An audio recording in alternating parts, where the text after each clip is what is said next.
Welcome to the presentation of Project 2 Commerce of CS50 Web done by Mahadevan A Nair. According to the specification, I am going over models topic, which is the Models.py file inside the Django project. And I have created a model category which stores the category name as a char field. The auction list, which is the auction item, it shows name, description, initial bid, status, date created, and links to 5 images.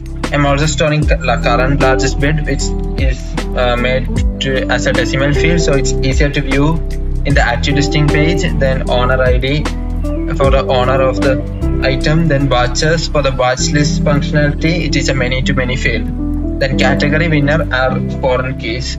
Then for display purposes, I am using the str function, so it's easier to view in the Django admin site. Now moving to the next model, which is the bid model. Bid, it stores auction ID, user, which is all our foreign keys, then amount, date. Then again for display, we are using the str function. Then comments, which is the models.char field, we are storing comments. Then the user and auction ID are again foreign fields. Moving to the next thing on the item or specification, which is the create listing functionality. So in the site you can see there's an option start auction, which is the create listing item. So I am going to say create a listing for a camera. It is camera. Okay, I am putting in the category electronics, initial bid say $1,000. Then for the image link, I have something on Notepad. Paste, start auction. And in auction, let's look. Yeah, our camera has showed up.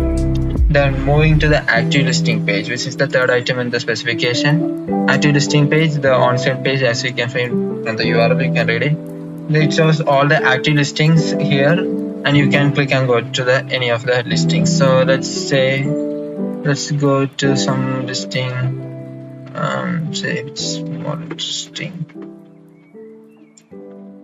Moving to this listing over here, Django e-commerce or website, which is an e-commerce website. Someone wants to sell it.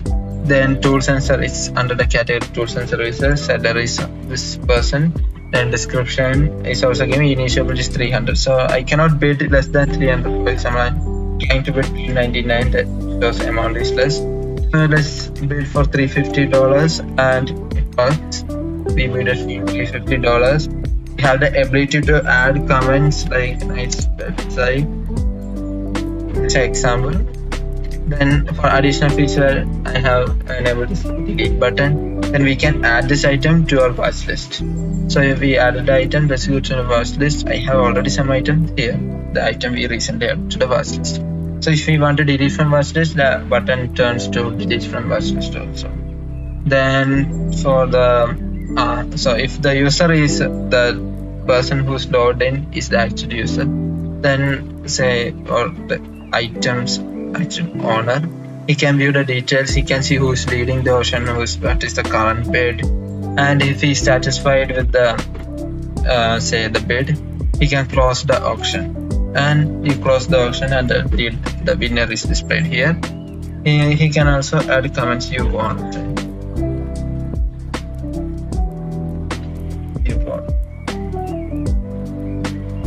Okay, so that's it. Then watch list.